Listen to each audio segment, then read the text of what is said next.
Mis hermanos, que el Señor les continúe bendiciendo. Ustedes saben que los últimos miércoles hemos estado desarrollando distintos temas del libro Incómodo. Hoy vamos a hablar de otro tema incómodo. Y bien incómodo que es. Por muchos años he estado revisando la literatura cristiana con respecto al tema que nosotros vamos a desarrollar en esta noche. Y he encontrado que muy pocos autores escriben totalmente un libro, o han escrito totalmente un libro relacionado con los aspectos sexuales, ¿verdad?, que honran a Dios. Así que la literatura está un poquito restringida en esa dirección. De los libros que más atrevido en el tema es este que yo tengo en mis manos, que se titula El placer sexual ordenado por Dios, de Ed Witt y Gary Witt. Es de los más atrevidos que he encontrado en el área, porque no tan solo habla en términos generales del placer sexual ordenado por Dios, sino que gráficamente, como médicos, ellos explican, ¿verdad?, todo lo que tiene que ver con ese aspecto de intimidad sexual en el matrimonio. Pero quiero comenzar hoy la clase de la siguiente manera. Hay una frase del pastor Miguel Núñez que él escribe en este libro, que se lo recomiendo también, Revolución Sexual, del pastor Miguel Núñez, que me estremeció al leer la frase, porque plasma la realidad que estamos viviendo, no tan solo en este mundo con respecto a vivir en una sociedad altamente erotizada, sino lo que posiblemente está pasando en muchas iglesias. Dice el pastor Miguel Núñez, y podemos ver ahí la frase rapidito: si la iglesia negocia la verdad, nos quedaremos en la oscuridad y nos convertiremos en ciegos, guiando a ciegos. Ahora, ¿de qué verdad nos habla el pastor Miguel Núñez ahí? ¿De qué verdad usted cree que él habla? De la palabra de Dios. La palabra de Dios contiene verdades para todas las necesidades, contesta las preguntas que tenemos todos los seres humanos con respecto desde la creación hasta lo que va a ocurrir después que nosotros dejemos este mundo. Y hay aspectos fundamentales del tema de ética sexual que trae ciertas dificultades, porque la ética sexual se ha vendido la idea que todo lo que tiene que ver con sexualidad es algo que tiene que ver única y exclusivamente con los ejecutores de esa sexualidad. En otras palabras, que es un tema que es sumamente íntimo. Y muchos creen que definitivamente ese tema debe ser tratado, ¿verdad?, con mucho cuidado, y que no se debe hablar mucho de sexualidad en las iglesias, porque honestamente eso se deja para la privacidad del hogar en el matrimonio. Y eso no es así. Lo vamos a ver hoy a la luz de las Escrituras. Yo les pregunto, ¿estamos viviendo en una sociedad donde se ha tergiversado la verdad y a lo bueno se le llama malo y a lo malo se le llama bueno? Incluyendo este tema. La revolución sexual de la década del 60 en adelante, 1960 en adelante, ha traído muchísimos problemas, ¿verdad?, de índole social, primero de índole moral, de salubridad, etcétera, etcétera. Y vamos a ir desarrollando eso poco a poco hasta que lleguemos a los temas, ¿verdad?, más difíciles que vamos a tocar en el tema de ética sexual. El Salmo 11.3. ¿Quién me lee ese salmo? Cortito. Ese versículo. Salmo 11.3. Hay un versículo ahí sumamente estremecedor. El Salmo 11 se cree que lo escribió David. David lo escribió posiblemente bajo dos escenarios. Cuando estaba huyendo posiblemente de Saúl, o cuando estaba huyendo de Absalón, su hijo, que buscaba usurpar el trono de Israel. Salmo 11:3, ¿quién lo lee?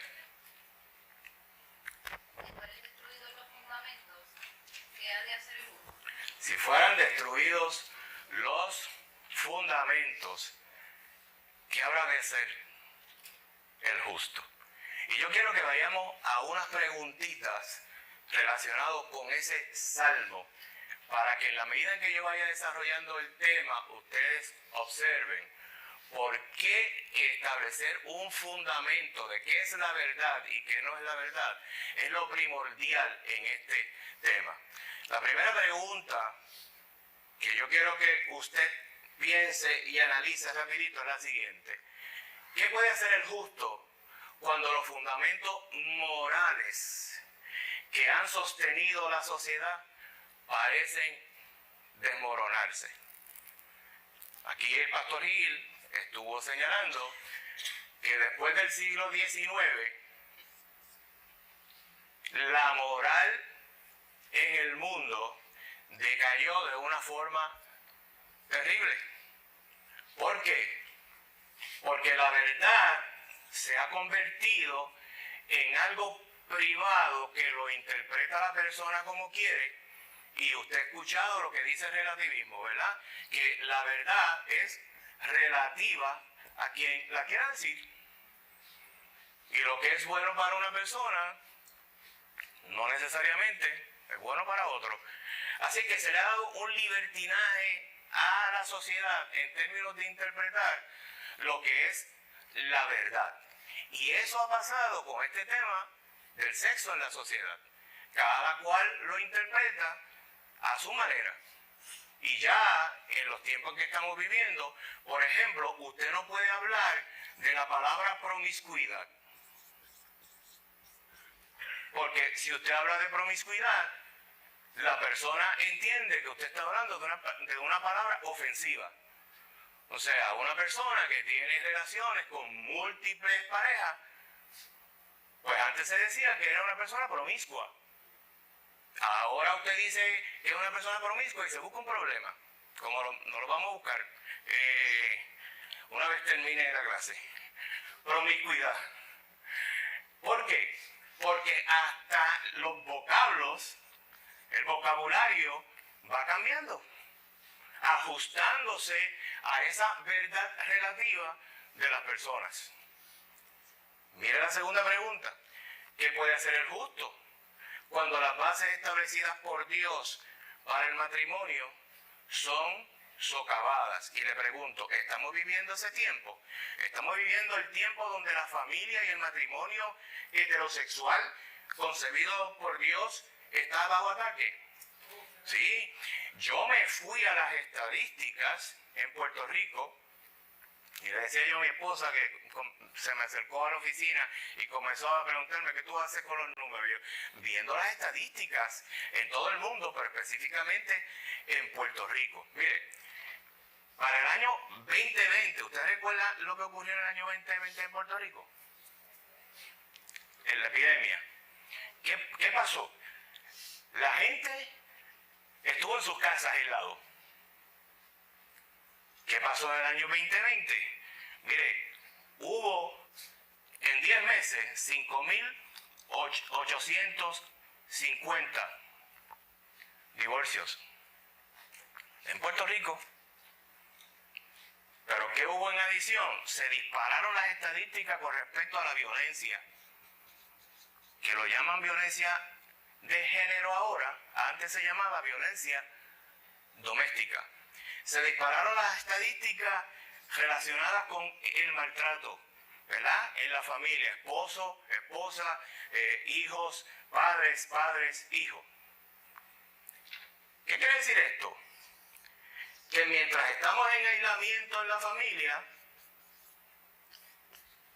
hay una incidencia mayor a que ocurran estas situaciones.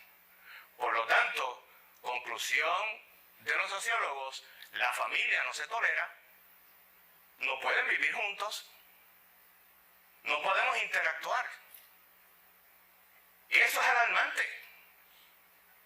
Porque nosotros decimos que el matrimonio y la familia en nuestro hogar debe ser un oasis, donde uno sale de los trabajos, sale de los quehaceres diarios, y uno llega y encuentra paz y encuentra sosiego en su familia.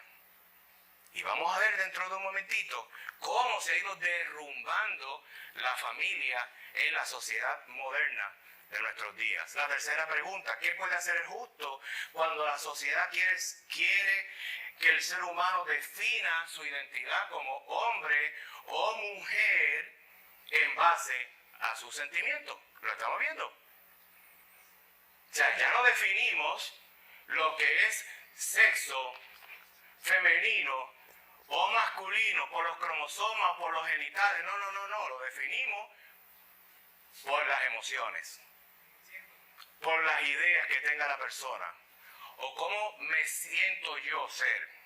Y un día soy del sexo femenino, otro día soy del sexo masculino.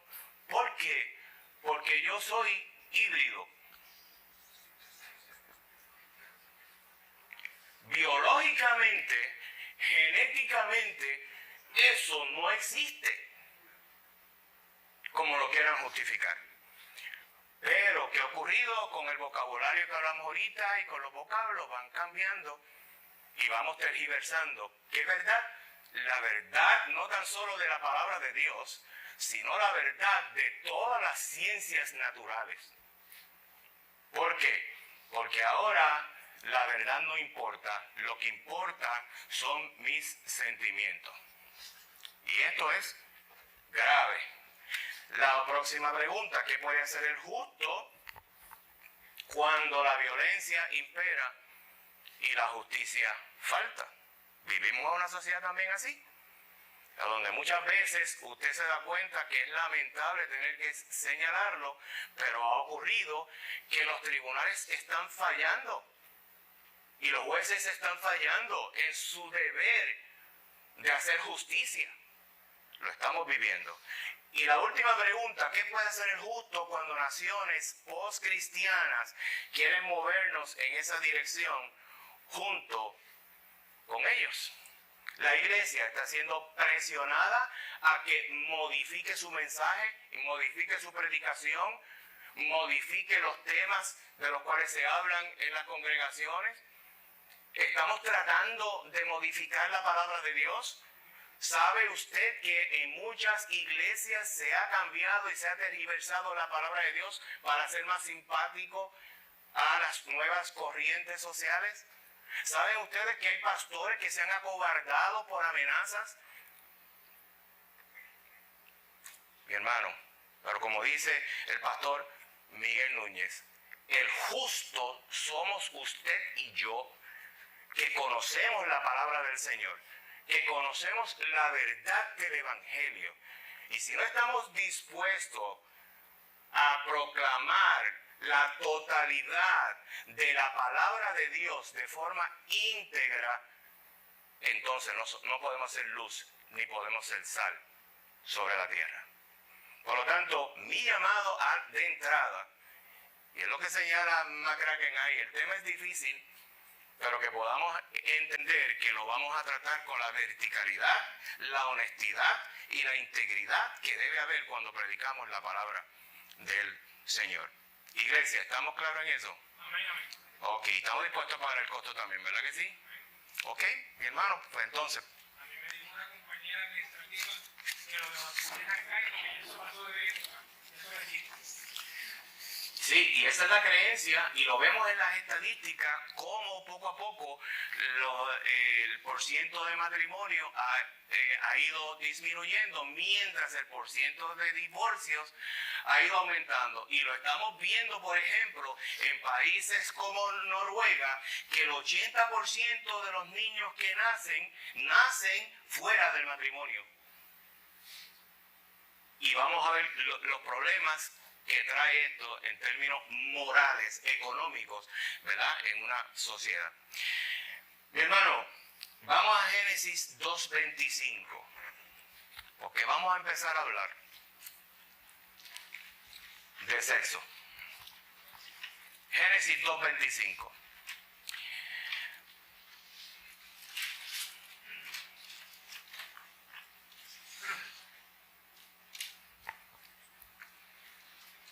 Cortito, ¿quién me lo lee? Rapidito. Y estaban ambos desnudos, Adán y su mujer, y no se avergonzaban. ¿Cuándo ocurre eso? ¿Antes del pecado o después del pecado? Antes del pecado. Y estaban ambos, dice ahí, desnudos y no se avergonzaban de mirarse y no se avergonzaban de tocarse y no se avergonzaban de tener una intimidad.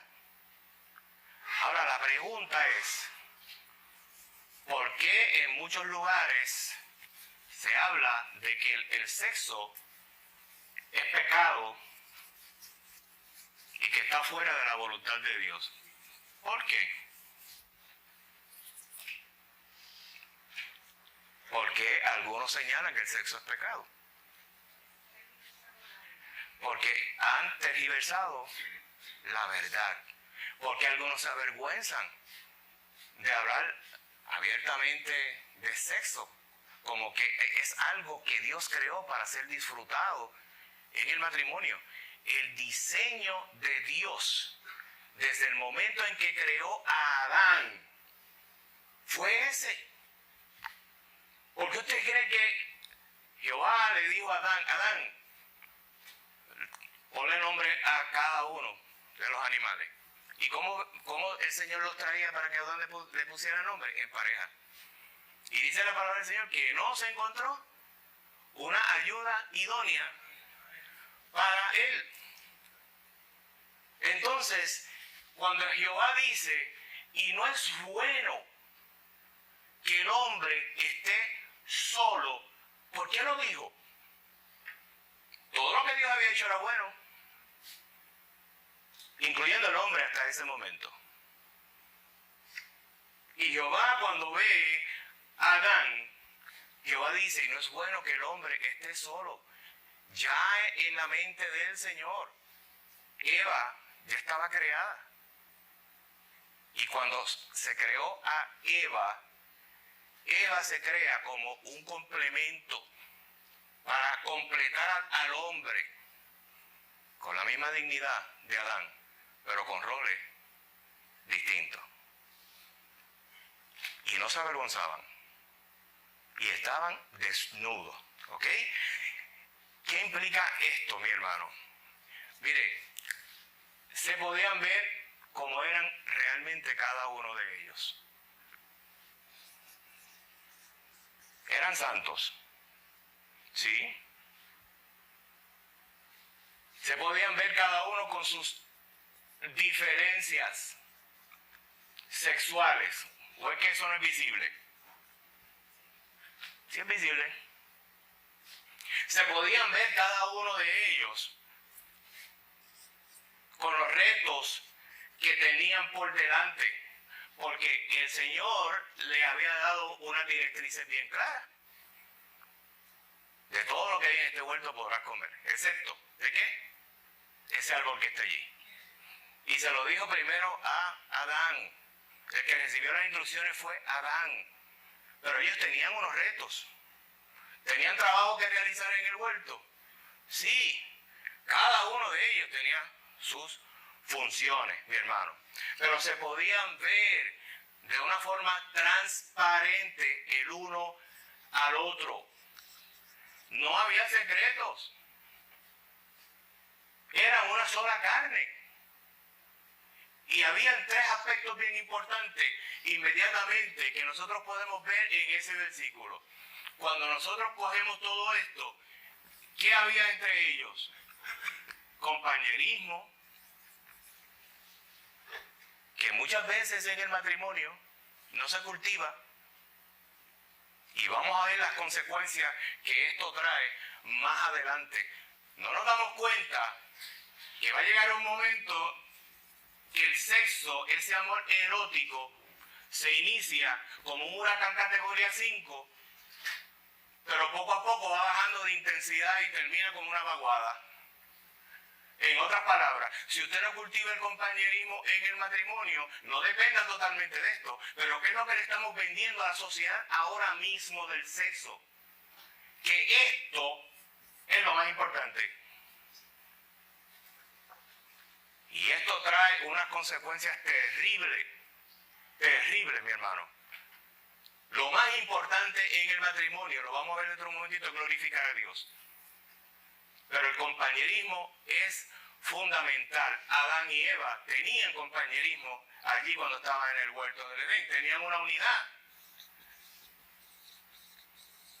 Habían sido creados por Dios con distintos roles, con la misma dignidad. Ambos eran hijos de Dios. Había una unidad espiritual que los unía. Y estaban desnudos porque había deleite en esa relación. Así que estos tres aspectos quiero que vean que son inmediatamente relevantes cuando nosotros leemos un versículo como ese. Estaban ambos desnudos, Adán y Eva, y no se avergonzaban. ¿Qué pasó? En Génesis 3:16. ¿Quién me lo lee?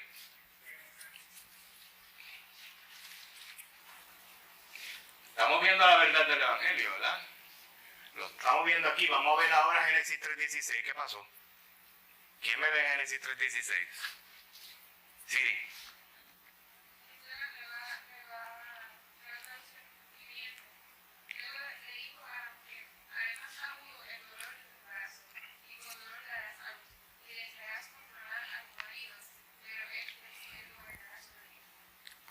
¿Qué pasó con la unidad?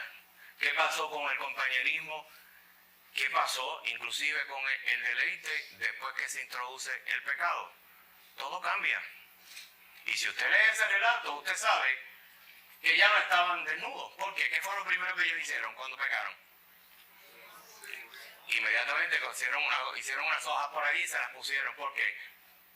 Su desnudez tenían ya que cubrirla. ¿Por qué? Porque comenzaron entonces a ver su desnudez como avergonzados de lo que Dios había creado, pero que el pecado estaba distorsionando totalmente bien lo que Dios había hecho bueno y había dicho que había hecho todo bueno en extremo. Comenzaron a verlo desde otra perspectiva, mi hermano. Quiero que vean lo siguiente, miren. Usted podrá decir, pero ¿por qué, pastor, estamos hablando hoy de ética sexual? Por razones bien importantes primero. Como le dije, este es un tema que se distorsiona, esto es un tema que muchas veces no se quiere hablar. Del libro de Cantar de los Cantares no se predica y por ahí no abundan mucho las predicaciones, y cuando usted escucha predicaciones, usted puede escuchar un pastor que inclusive dice que Cantar de los Cantares refleja la relación de Cristo con la iglesia. No, Cantar de los Cantares es un libro erótico. Lo vamos a ver dentro de un momentito. Pero miren, yo estuve comparando imperios como Roma y como Grecia, y encontramos en la historia unas similitudes increíbles con respecto a los factores de decadencia de esos imperios. Lo estamos viviendo ahora con este otro imperio. Vamos a ir a esos factores para luego entonces adentrarnos, ¿verdad?, en la primera verdad que queremos discutir hoy. ¿Cuáles son esos factores? ¿Qué comenzamos a ver, por ejemplo, o comenzamos a ver en Grecia y después en Roma, en términos de la vida en sociedad? Mire lo primero que comenzó a ocurrir. Comenzó un alejamiento de las antiguas prácticas religiosas. Los dos imperios tenían sus dioses, ¿verdad? Pero lo primero que empezamos a ver es que la vida religiosa se comenzó a ver afectada de muchas maneras.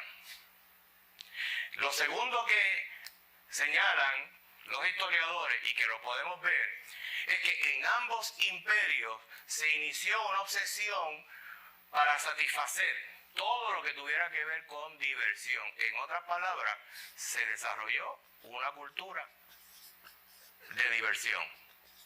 Lo que se buscaba era bien satisfacer las emociones, los placeres de la carne, etc.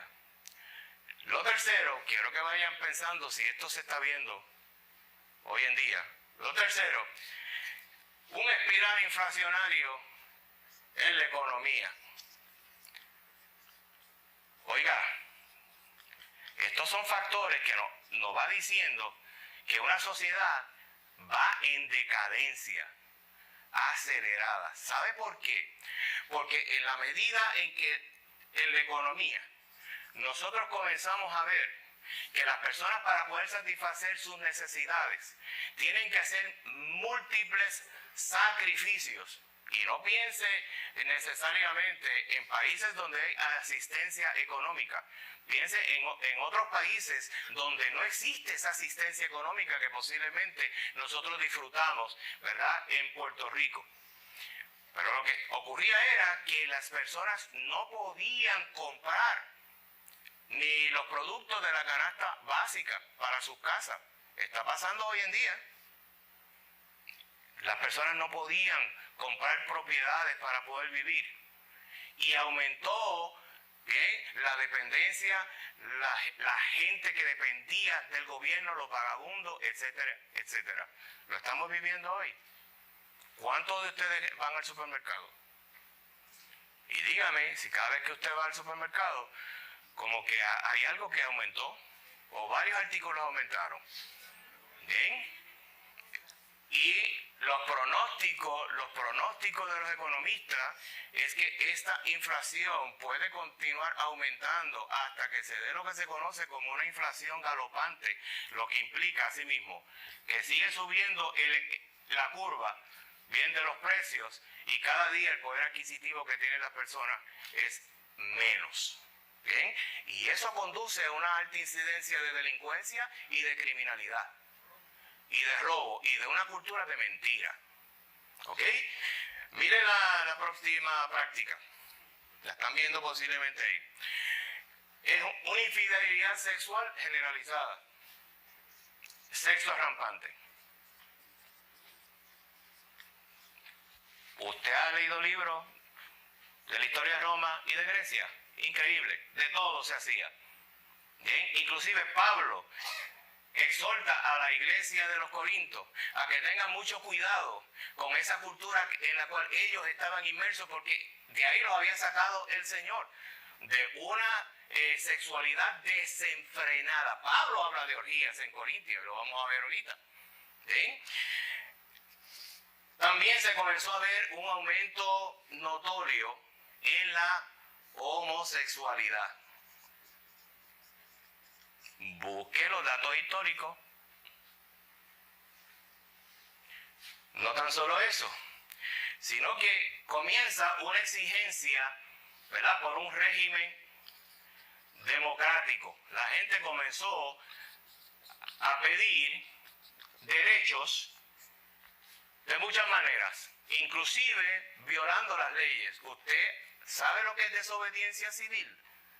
La desobediencia civil se ha practicado en Puerto Rico, y es cuando se violan una serie de leyes para llamar la atención a los gobiernos, ¿verdad?, con respecto a unas demandas que tiene un grupo en particular.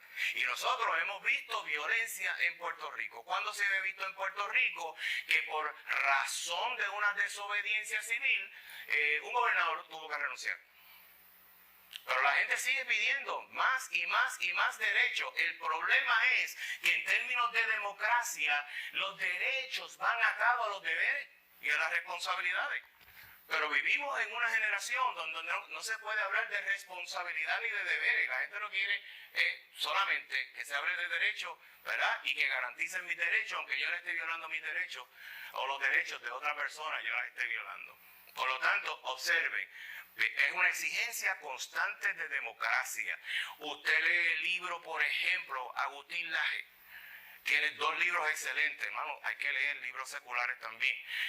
Usted lee libros como el de Agustín Laje, y Agustín Laje está planteando una tesis sumamente interesante a nivel de todos aquellos países que hasta el momento había democracia, que poco a poco van a ir cayendo en una anarquía. Pero van cayendo en esa anarquía precisamente porque la gente sigue pidiendo derechos y derechos. Y le seguimos concediendo los derechos, lamentablemente, aunque no haya razón de ser. Y aunque sean derechos que le otorgamos de forma inmoral. Que usted me dice de las leyes que favorecen el aborto. Que usted me dice de las leyes que favorecen los matrimonios entre personas del mismo sexo.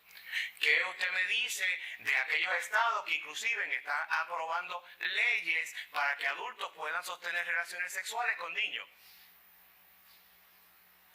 Pero son derechos que la gente va pidiendo. Y si cada grupo aislado, de acuerdo a sus preferencias, comienza a pedir derechos y se los otorgamos, vamos a estar cayendo en una anarquía donde va a ser controlado por cada grupo en particular. Y ahí vemos lo que yo les decía ahorita. Esa es la verdad para ese grupo. No necesariamente es la verdad para otros, pero le damos los derechos a los 2 grupos, aunque las situaciones y las verdades entre ellos se encuentren. ¿Ok? Esos aspectos son sumamente relevantes porque es lo que estamos viendo en Estados Unidos, que se ha acelerado desde la década del 60 en adelante. Ahora, ¿qué va a ser el justo? Vamos a claudicar en predicar, en enseñar la verdad. Por eso es que estamos enseñando estos temas, ¿verdad? Aquí en esta iglesia. Volvemos entonces a la palabra del Señor. Vamos a ir a Proverbios 5, 18 y 19.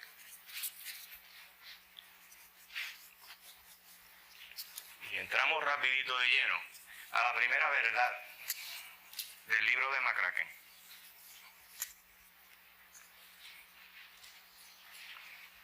Proverbios 5, 18 al 19. ¿Quién me lo lee bien fuerte por ahí?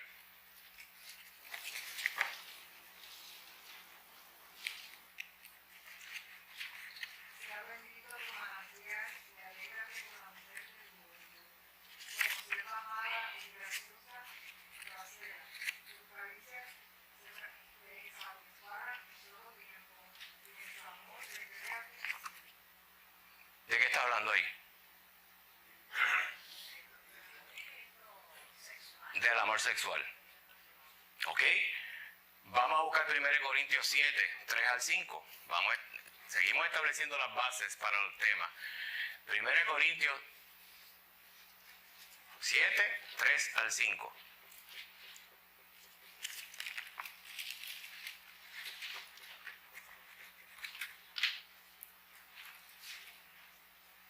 Lucy. 1 Corintios 7, 3 al 5.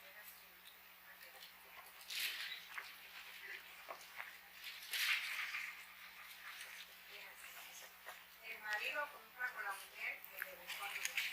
Y asimismo, la mujer con el marido. La mujer no tiene potestad sobre su propio cuerpo, sino el marido. Ni tampoco tiene el marido potestad sobre su propio cuerpo, sino la mujer. No os neguéis de uno al otro, a no ser por algún tiempo de mutuo consentimiento, para ocuparos sosegadamente en oración y volver a juntaros para que no os tiente Satanás a causa de vuestra incontinencia. ¿De qué está hablando? De sexo, de la intimidad en el matrimonio. Ahora, ¿qué hace Pablo metiéndose en la cama de los hermanos? ¿Usted ha escuchado esa frase? Esa frase se menciona cada rato por ahí. ¿Qué hace Pablo interviniendo en eso? Aquí a Dios es que sabe lo que va a pasar. ¿Qué le está dando Pablo a la iglesia? Un consejo de la verdad que él había predicado, de la verdad que él había enseñado, de la verdad que los corintios habían aceptado gozosamente. Y le estaba diciendo, si ustedes son santos, ¿qué significa santo? Separados. Ustedes fueron separados por el Señor para salvación, pero fueron separados de esta cultura en la cual ustedes están viviendo. Por lo tanto, como cristiano, tiene que ser distinto. Y Pablo se mete en ese tema y Pablo le habla con toda claridad, mi hermano. Y eso hay que decirlo con toda claridad, que la Biblia habla de sexo sin problema. Y vamos a ir a Cantares ahora. Busque por ahí rapidito. Bien, Cantares 4:16. Cantares 4:16.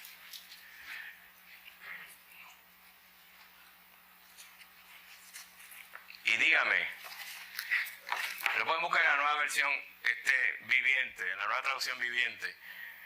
Pero dígame de qué se habla ahí. 4:16 dice en la Reina Valera: levántate, Aquilón, y ven, Austro. Soplad en mi huerto, despréndanse sus aromas, vengan mi amado a su huerto y coma de su dulce fruta. Mire cómo lo dice el libro de McCracken. He entrado ya en mi jardín. Que venga mi amado a su jardín. He entrado ya en mi jardín. Está hablando del acto sexual. ¿Por qué Salomón tuvo que ser tan gráfico en el tema? Mi hermano, porque esa es la verdad del Evangelio. Eso es lo que nosotros vemos desde el Génesis. El sexo no es pecado dentro del matrimonio, cuando se da de acuerdo a como Dios lo ha ordenado. Y quiero que vayan a un versículo rapidito, que lo encontramos en Génesis 2:24, que muchas veces se utiliza en las bodas. Y sería bueno que los pastores tomáramos tiempo para explicar ese versículo cuando estamos casando a unas personas. Génesis 2:24. Mire, Génesis 2:24 dice: por tanto, dejará el hombre a su padre y a su madre, y se unirá a su mujer, y serán una sola carne. Génesis 2:24, antes de la caída. Ese mismo versículo, de esa misma manera, usted lo va a encontrar, que lo pronunció Jesús en Mateo 19:5. Luego lo encontramos en Marcos 10:7-8. Y Pablo habla del mismo versículo en Efesios 5:31. Y observe que ahí tiene rapidito 3 verbos. Por tanto, dejará el hombre. ¿A quién? A su padre y a su madre. Y se unirá ¿a quién? A su mujer. ¿Con qué propósito? Para hacer una sola carne. A mí me gusta pensar en este versículo como un triángulo que tiene los 3 lados iguales, los 3 ángulos. ¿Cómo se llama ese triángulo? Equilátero. Un triángulo equilátero. Dejará ¿a quién? Eso es sumamente importante. Pobre suegra y pobre suegro. Porque desde antes de la caída, Ya el Señor le está diciendo al matrimonio, una vez usted se case, lo primero que usted tiene que hacer es dejar. ¿Implica eso abandonar a nuestros padres? No. Implica que ahora la relación de matrimonio es más importante que la relación de papá y mamá. Y le voy a decir más. Es más importante que la relación de papi, mami y los nenes. Porque el matrimonio tiene prelación sobre los hijos. Entonces aquí comenzamos a distorsionar muchas veces la ética sexual en el matrimonio. Ok, es que ahora tenemos hijos. Oiga, tenemos hijos, pero ¿por qué Pablo le dice a la iglesia en los versículos que acabamos de señalar: y no dejes de cumplir el deber conyugal con tu esposa o con tu esposo? Precisamente porque muchas veces nos olvidamos de esto. Es que yo tengo que responsabilidades con mi papá, es que yo tengo responsabilidades con mi mamá, es que yo tengo que responsabilidades con mis hijos. ¿Y mi esposa dónde la dejo? ¿Y mi esposo dónde lo dejo? O sea, el deber conyugal hay que cumplirlo, no importa las responsabilidades que tengamos. ¿Ok? Y se unirá. ¿A quién? A su mujer. Por lo tanto, dale el lugar a esa mujer que nos dice la palabra del Señor. Marido, ¿cómo tratar a nuestras mujeres, a nuestras esposas? ¿Como vaso qué? Más frágil. ¿Cómo las tenemos que amar? Como Cristo amó a su iglesia. Amor sacrificial. No, lo que pasa es que ella, algunas veces, experiencia ya, viene y me dice: pastor, es que mi esposa es bien difícil y yo estoy orando por ella. Yo, hermano, mire, vamos a poner las cosas en perspectiva. No ore por ella,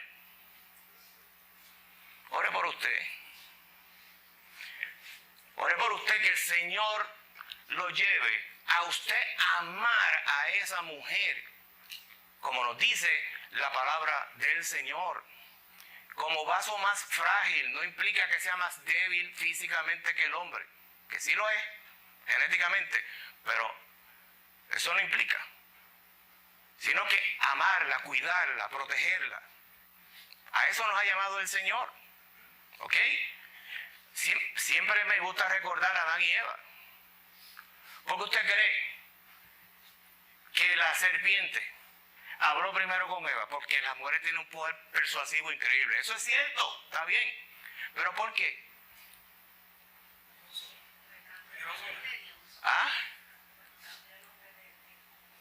El diseño de Dios se cambió totalmente.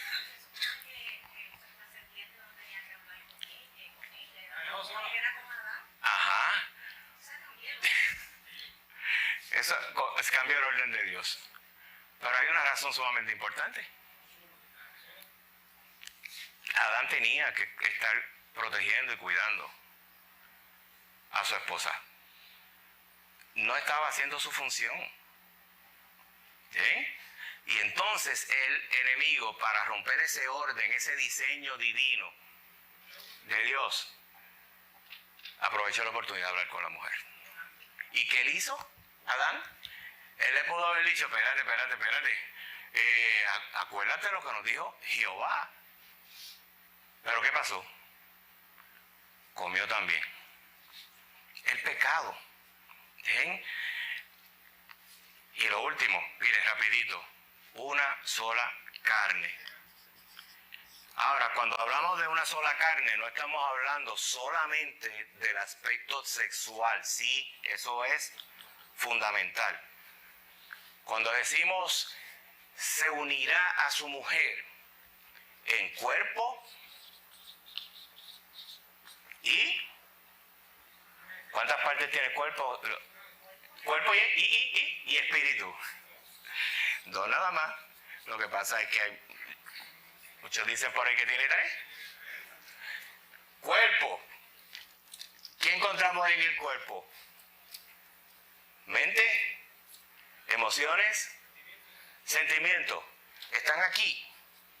Yo tengo que amar a esa mujer, tomando en consideración quién es ella, tomando en consideración sus sentimientos y sus emociones, ¿verdad? Pero yo tengo que también amarla y protegerla y cuidarla espiritualmente, porque ¿quién es el líder sacerdote de la casa? ¿El hombre? ¿Quién es el que tiene que ministrarle a su esposa y a sus hijos? El hombre. ¿Amén? Oye, iglesia, amén. O aquí yo tengo...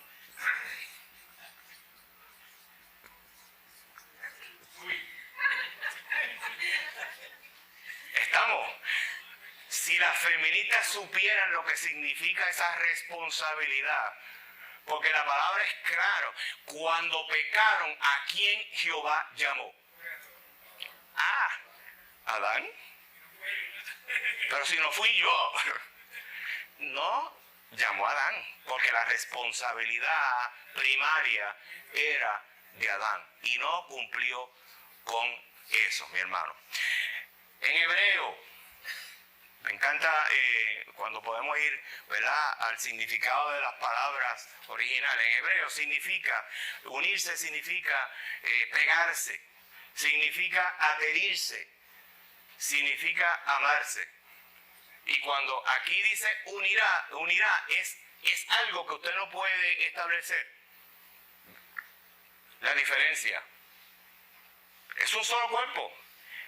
¿Sabe que aquí comenzamos a entender la Trinidad?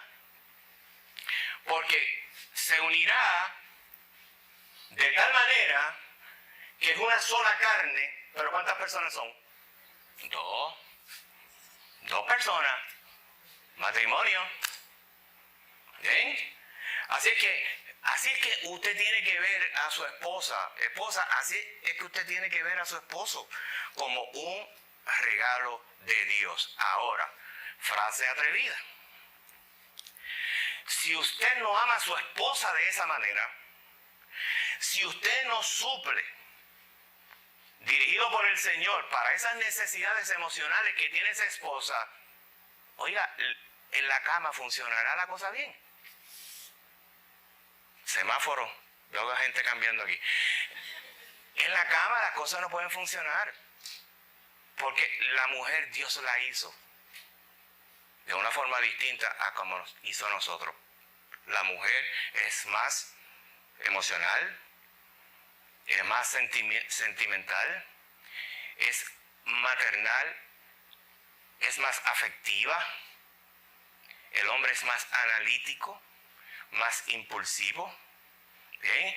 Y la mujer ve las cosas de una forma distinta a como nosotros muchas veces la vemos, ¿verdad? Pero no, esto no es una clase de matrimonio, estamos hablando de ética sexual, ¿ok? Bueno, Malaquías 2.15, para terminar esta primera verdad, y ver si puedo empezar la segunda. Malaquías 2.15. Dice lo siguiente, en la Nueva Traducción Viviente: ¿no te hizo uno el Señor con tu esposa? Es una pregunta. En cuerpo y espíritu ustedes son de Él. ¿Y qué es lo que Él quiere? Está preguntando el profeta. ¿Y qué es lo que Él quiere? ¿Qué Dios quiere? Que de esa unión Dios quiere hijos que vivan para Dios. Por eso guarda tu corazón y permanece fiel a la esposa de tu juventud. ¿No te hizo uno el Señor con tu esposa? Vuelve a recordar el diseño de Dios. En cuerpo y espíritu ustedes son ¿de quién? Del Señor. Así que en el sexo no hay nada malo. En cuerpo y en espíritu tú eres del Señor. ¿Y qué es lo que el Señor quiere? Que de esa unión nazcan hijos que vivan para Dios. Por eso guarda tu corazón y permanece fiel a la esposa de tu juventud. Y vamos a hablar de infidelidades, pero eso más adelante. Dios diseñó el acto sexual con un triple propósito. Rapidito, y con esto casi vamos terminando. Dios diseñó el matrimonio con un triple propósito. Lo lo que dice Malaquías ahí. Dios diseñó el matrimonio, bien, pensando en la paternidad. ¿Qué le dijo el Señor a Adán y Eva? Fructificad y multiplicaos. Inmediatamente el Señor en Génesis 1:28, eso fue lo primero. Una vez creado, en el sexto día, una vez creado, al hombre y a la mujer, les dijo multiplicar y fructificar la tierra, para dar lugar, ¿verdad? Y aquí hemos hablado mucho de eso, para dar lugar a una próxima generación que adore, que exalte, que bendiga el nombre de nuestro Dios. Así que observe que en ese primer propósito inmediatamente del diseño sexual, Dios le está dando una gran responsabilidad a los padres ahora. O sea, ¿cómo tú vas a criar hijos? Hijos que honren al Señor, hijos que vivan para la gloria del Señor. Gran responsabilidad la que el Señor le ha dado a los padres. Segundo, el segundo propósito, prevenir la fornicación. Porque Malaquías termina ahí ese versículo señalando, por eso guarda tu corazón y permanece fiel a la esposa de tu juventud. Gózate con la esposa de tu juventud. Proverbios 5, Proverbios 6, 32 al 34. Salomón una y otra vez le da el consejo al pueblo de Dios a que disfrute la mujer de su juventud, ¿verdad? Y mujer de su juventud será eternamente hasta que el Señor los separe. ¿Ok? Tercero, promover la satisfacción sexual. Y aquí es donde tenemos problemas. Promover la satisfacción sexual. Lo hemos establecido, hemos visto bien lo que Pablo le dice a la iglesia de Corinto, hemos visto lo que dice Salomón en Proverbios, en Cantar de los Cantares. Este aspecto es sumamente importante. Por lo tanto, matrimonio, ¿tiene que aprender usted a satisfacer a la otra persona? Sí. ¿Cómo usted lo va a hacer? La Biblia dice cómo. Y nos da unos consejos sabios para eso. Le acabamos de decir, ¿verdad?, que hombre y mujer se unen en el matrimonio y que esa unidad es en cuerpo y es en espíritu. Y no simplemente es algo mecánico que nos vamos a unir. Tiene que haber satisfacción sexual envuelta. ¿Eso está claro? Ok. Pues entonces vamos a comenzar la segunda verdad. ¿Cuál es la segunda verdad? ¿Quién me la lee rapidito? La segunda verdad de la ética sexual. La conducta sexual cristiana debe ser notablemente diferente a la del mundo. ¿Ok?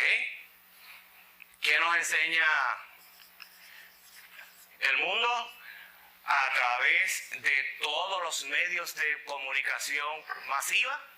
¿Qué nos enseña el mundo? Inclusive a través de mucha literatura secular. Que usted se conoce ahora. ¿Y cuándo se acuesta? Usted, olvídese, la finalidad de conocer la persona ahora es acostarte con ella dentro de par de minutos. ¿Ok? Sin compromiso. Y yo no voy a poner aquí la palabra amor, porque esto es imposible que lo haya en encuentros casuales. ¿Está bien? Es más, lo voy a bajar. Matrimonios. ¿Usted sabe cómo se celebraban los matrimonios en el tiempo de los profetas? Y luego cuando Cristo estaba sobre la faz de la tierra. ¿Cómo eran los matrimonios en la antigüedad? Definitivamente. Vamos a poner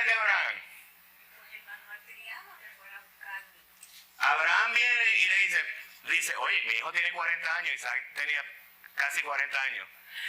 Y Abraham dijo, yo lo quiero sacar de mi casa. Eso fue lo que dijo, ¿verdad? No. Abraham dijo, no, yo quiero casar a Isaac. Y lo quiero casar con una mujer que tenga nuestras propias creencias. Y coge a su criado Eliezer y le dice, ven acá, vamos a hacer un pacto, pon mi mano debajo del muslo y tú me vas a prometer que tú vas a buscar una doncella para mi hijo Isaac, pero no de aquí, no de los cananeos. ¿Dónde tú vas a ir? A mi tierra de origen allá. Y tú la vas a buscar allá. ¿Bien? ¿Y cuáles van a ser las características de esa mujer? Dios te lo va a revelar en el camino. Mire qué cosa. Oye, otro hombre es el que le va a buscar mujer a Isaac. Pero siguió las instrucciones de Eliezer. Porque ¿quién estaba realmente detrás de todo eso? El Señor. Pero más hermoso es cuando usted ve cómo Isaac la recibió. Isaac la vio a la distancia, ella lo vio a él a la distancia, Isaac inmediatamente se la llevó para la tienda de su mamá que había fallecido y la amó, eufemismo, y tuvo relaciones sexuales con ella. ¿Hubo tiempo para volvemos? ¿Para eso? No. Porque antes de esto está esto. Ahora, dígame usted si en esta sociedad de hoy se está enseñando el compromiso. Fracaso total. Eso es lo primero que tiene que haber. Y en el próximo capítulo de Macrasca de Amor profundizaremos en eso. ¿Ok? Bueno, ¿por qué tiene que ser distinta? Yo estoy siguiendo aquel reloj. Es el que me conviene. Mi hermano, ¿por qué tiene que ser distinto el matrimonio, la relación sexual entre bien cristianos vis a vis el mundo? Mira lo que dice el salmista en el Salmo 78, versos del 1 al 4.